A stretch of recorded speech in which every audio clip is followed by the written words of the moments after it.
Magic isn't about deceiving you, conning you, tricking you. It's not about the method.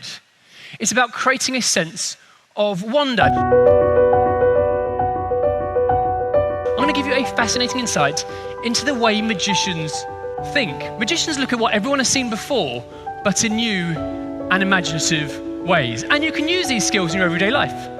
By sharing some of these insights with you, it helps you in problem solving, it can help you with imagination, innovation, creativity, and communication. This has got to have been the best presentation we've ever had at a conference. Our conferences are very much social, and sometimes because everybody's been having a good time, they come to the conference and they're not really listening to the speakers. This has got to be the most liveliest, active audience we've ever had at a conference. All magic tricks are problems that need to be solved, or puzzles that need to be solved. And looking at problems like a magic trick can really make you look at the world in terms of possibilities instead of impossibilities. Last night we had a very interesting presentation in Keelan, and basically we were looking for a CRM presentation, but with a bit of fun and a bit of audience participation.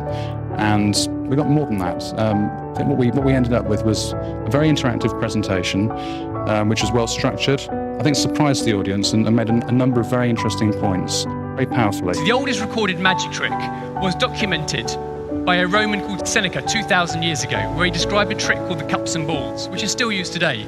But he also said, for a ship with no harbour, no wind can ever blow in the right direction. Meaning, if you don't know your end goal, your destination, you could end up going nowhere. But if you look at the world in possibilities rather than impossibilities, you may have lots of different destinations to go to. For example, the vacuum cleaner was originally designed to blow dust away rather than suck it up. Changing that small change in the destination made a rather large change in the output and efficiency of the product.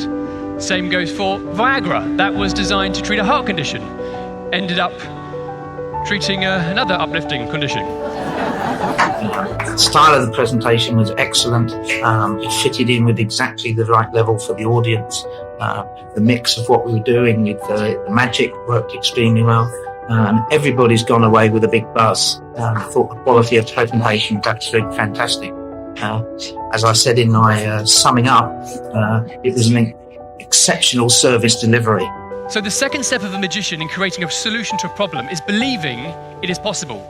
That's the magic of attitude. As Napoleon Hill said, whatever the mind can conceive and believe, it can achieve. There are two sorts of people in this world. There are yes-butters, where the world is full of impossibilities, and there are yes-anders, where the world is full of possibilities. So what I mean by that is, if you're a yes-butter, you'd say, yes, but my wife won't like it. That goes around in my head a lot. Yes, but my boss won't like it. Yes, but I'm not funny enough. Yes, but I'm not good looking enough. Yes, but I'm not clever enough. Yes-anders, and that's the type of thinking a magician is. Yes, I can make this lady levitate. I can make this person disappear.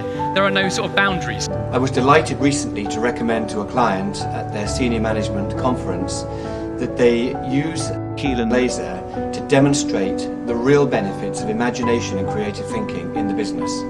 I was delighted with what they did, so was the client, and I would recommend them to any serious company wanting to get their executives to think differently about the way they do business, the way they think, and the way they behave. The average person has 22,000 no's by age 18.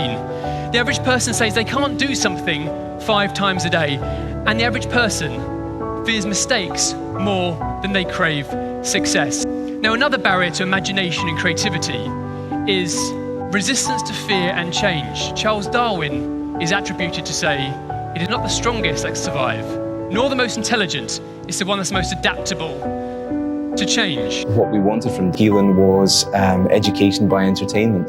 We wanted real magic, and that's certainly what the audience got. Imagine the world without the simplicity of online shopping.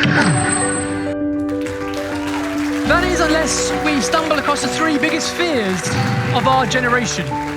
That is, no Wi-Fi, no battery, or that spinny wheel of death.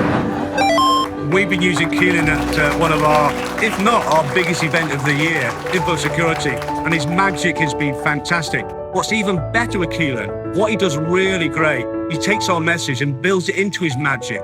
So our tagline, our headline messaging, he takes that, he embeds it into his magic, and he's really added value to our event. I would highly recommend Keelan. So when you think about the work that you do, no matter how small or insignificant it may feel at the time, they're the cogs that make this big machine work, and this machine is so important for the survival of so many. So thank you for connecting with me today. It's been a pleasure. Thank you so much. Bye for now.